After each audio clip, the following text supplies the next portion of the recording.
এই শিশুগুলো কি অপরাধ করেছিল? শুধু একটা স্কুলে যাওয়াই কি তাদের শেষ যাত্রা হওয়ার কথা ছিল?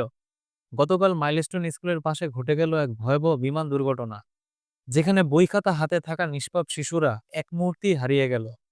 একটা ছোট অবহেলা, একটুখানি অসতর্কতা, আর আমরা হারালাম কতগুলো ভবিষ্যৎ। আলোর মতো হাসতো যে শিশুগুলো, আজ তারা নেই। আমরা দুঃখ প্রকাশ করছি, শোক জানাচ্ছি, কিন্তু এই ঘটনার দায় কে নেবে?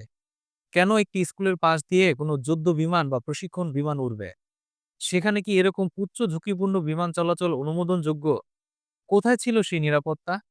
কোথায় ছিল নিয়ন্ত্রণ?